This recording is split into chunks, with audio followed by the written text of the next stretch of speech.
සාධු සාධු සාධු නමෝ තස්ස භගවතෝ අරහතෝ සම්මා සම්බුද්දස්ස.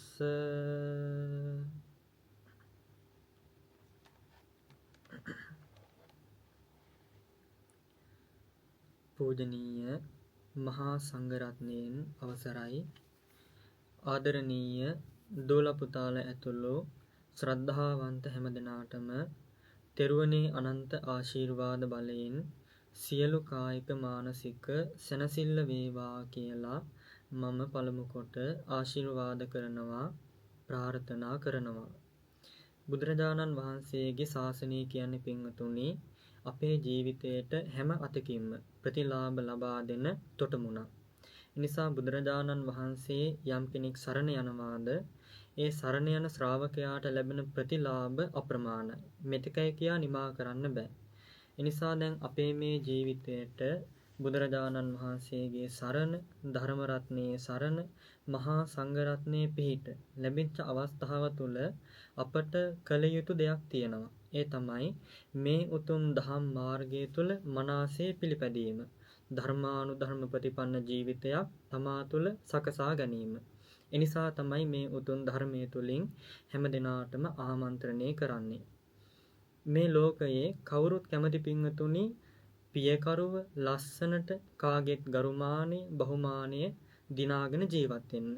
දවසක් දා බුදුරජාණන් වහන්සේ ළඟට දෙව්රම් මහා විහාරයේ වෘක්ෂයකට අරක්ගත්, එහෙම නැත්නම් වෘක්ෂය විමානය කරගත් දේවතාවෙක් බුදුරජාණන් වහන්සේ ළඟට ඇවිල්ලා ඒ භාග්‍යවතුන් වහන්සේගෙන් එක්තරා ප්‍රශ්නයක් විමසනවා.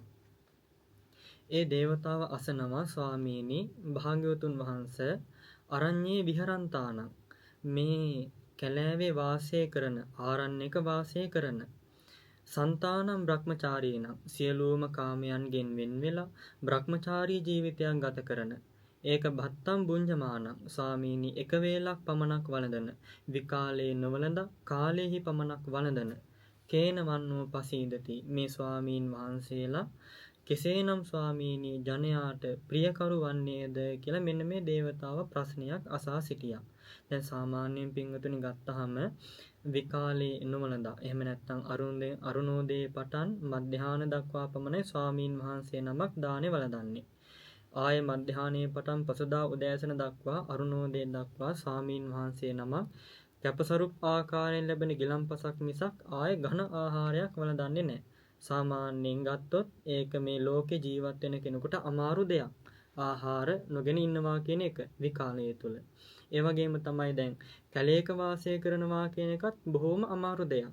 ඒ වගේම කාමයටම, ඒ වගේම සැප සම්පත් වලටම දිව යන ලෝකයේ තුල ඒවා අතහැරලා දාලා ඒවා ගැන නොසිතා භ්‍රමචාරයට හිත යොමාගෙන වාසය කිරීමත් ඊ타ත්ම අමාරු දෙයක්. ස්වාමීනි එහෙම වුණත් මේ ස්වාමීන් වහන්සේලා එහෙම අමාරුවෙන් ඒ උතුමන් වහන්සේලා ගුණය සම්පාදනය කළත් ස්වාමීනි බොහෝ දෙනාට ප්‍රියමනාපයි නොවේ.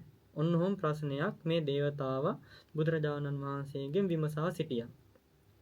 සාමාන්‍යයෙන් ගත්තොත් ඒ දේවතාව අසා සිටියේ, ස්වාමීනි කෙනෙක්ට ප්‍රේකරු භාවයෙන් යුක්තව ලස්සන කෙනෙක්සේ මේ ලෝකේ ජීවත් වෙන්නේ කෙසේද?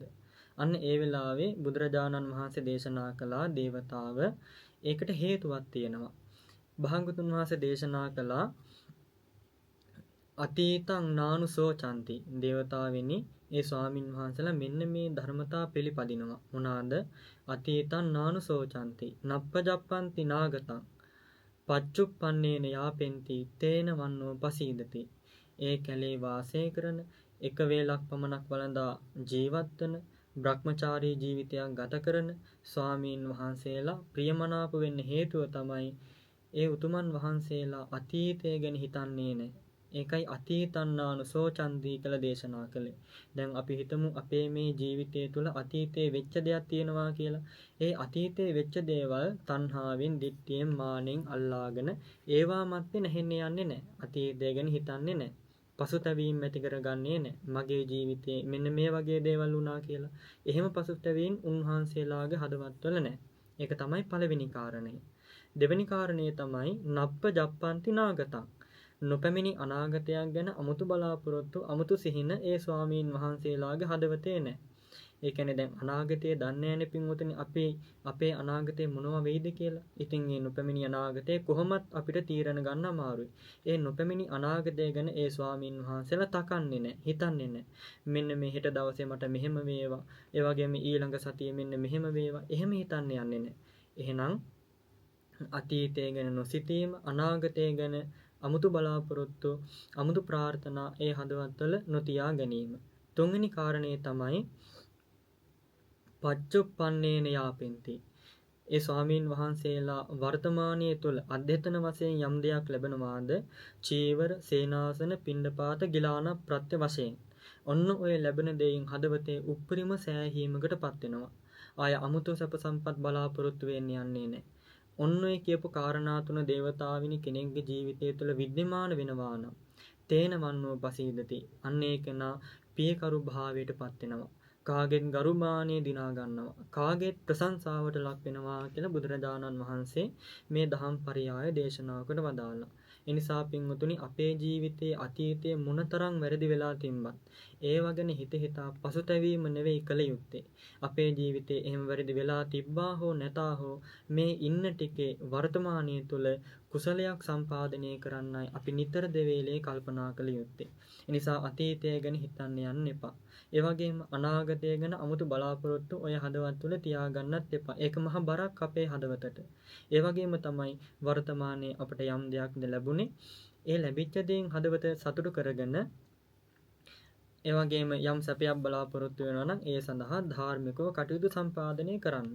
අන්න එහෙම තමයි දේශනාවකට වදාළේ. අන්න එතකොට ඒ ශ්‍රාවකයාටත් පුළුවන් සමාජයේ යහපත් නමක් තියාගෙන සමාජයේ කාගෙත් ගරුමානයට බහුමානයේ ලක් කරගෙන ඒ වගේම සමාජය තුල කාටත් ප්‍රියමනාපසේ ජීවත් වෙන්න ඒ ශ්‍රාවකයාට පුළුවන්. ඒ නිසා අපි කවුරුත් පින්වතුනි මෙන්න මේ කියපු දහම් පරයය හදවතට ගත්තොත් බුදුරජාණන් වහන්සේ දේශනා කළා යම් කෙනෙක්ගේ හදවත ලස්සන නම් එහිලා ප්‍රතිබිම්බය තමයි මුහුණේ වර්ණයේ පැහැපත් වීම. ලස්සන ජීවිතයක් ලැබීම. එනිසා මේ දහම් පරයය ආදරණීය හැම දෙනාම දූ දරුවන් ඇතුළු කොයි කාටත් ඊ타ත්ම මිහිරි දහම් පරයය මේ දහම් පරයය හදවතට අරගන්න. හදවතට අරගෙන ජීවිතය තුළ සම්පාදනය කරන්න. ඔය හැම දෙනාටම ලස්සන ජීවිතයක් පියකරු පෙනුමක් ලස්සන ජීවිතයක් පියකරු පෙනුමක් සමග ඒකාන්තයෙන් ගත කරන්නට ලැබේවි. ඒ සඳහා මේ දහම් අවවාදයේ දහම් චින්තනය සදෝපදේශයක් වේවා කියලා ආශිර්වාද කරනවා ප්‍රාර්ථනා කරනවා.